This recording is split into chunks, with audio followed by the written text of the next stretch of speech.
Good morning, Nigerians. This morning, in the series of my conversation, I'll be talking on Nigerian democracy, its impacts, and major stress. I must say, first and foremost, what democracy is all about and where it comes from. Democracy is a Greek word, demokratos, meaning people and power, or the rule of the multitude. Many nations today have embraced democratic process. Even nations that have not embraced it, they are trying their level best to ensure that democratic principle are installed in their various nations. But the problem now is, since Nigeria started democracy now in 1999, what are the impacts and major threats we have witnessed? There have been a lot, really, a lot of threats and weaknesses. For instance, democracy is supposed to be a source of succor, a sort of assistance to the people, a sort of trying to correct the ills of the nation. But in the first instance, are we actually enjoying the fruit of democracy? Has the impact been so good? Certainly, the way we are going is not, because of a lot of anomalies that is going on. For instance, the nation is beclouded with a lot of things, nefarious things like corruptions, kidnapping, or what have you. Many other things are coming up, which is not supposed to be in any democratic setup. And when we talk about this, there are major threats to all this if care is not taken. For instance, usurpation of people's wish. People usurp people's wish, which is not the best. People vote in an election. Most of the time, their vote never count. That is an abysmal thing to do. A lot of things.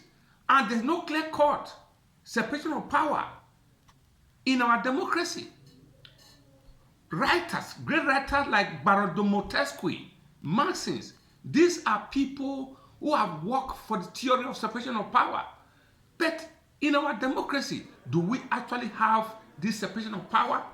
It is not actually there. You see, executive interfering into the matters that concern the legislature, executive interfering into matters that concern judiciary, vice versa.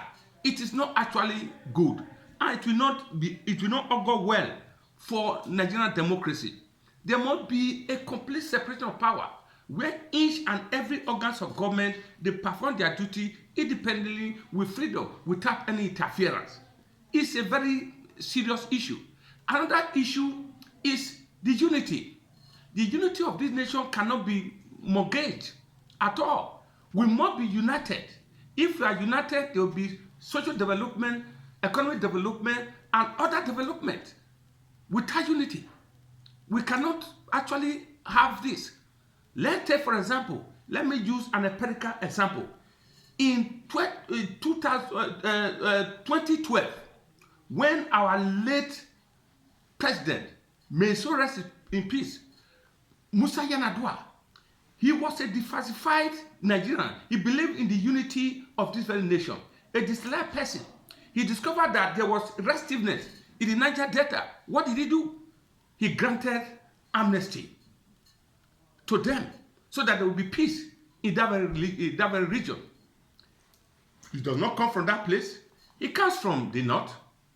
Another example, even when our president passed on, a great patriot, Musa Yar'Adua, when there was a battle of succession, what happened?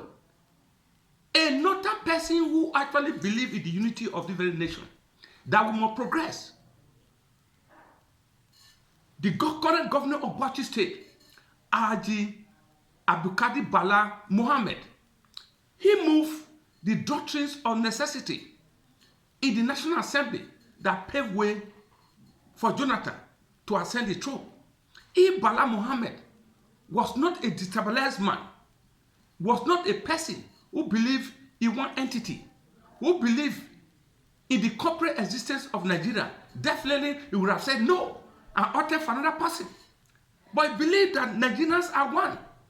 We must go together in one unity so that we can have progress. Without the progress, we cannot have it. Take, for example, again, 1999, done. There were a lot of political heavyweights that were convicted for corruption. People like Tafa Balogun, people like Alamesia, people like Chief Ibori, and many others. The government at that time, they were very, very sincere about giving justice, no matter where you belong, no matter whether you belong to the party the government is not a matter of consideration. But look at now, corruption is a very big threat. What is this government doing right from 2015 to this day?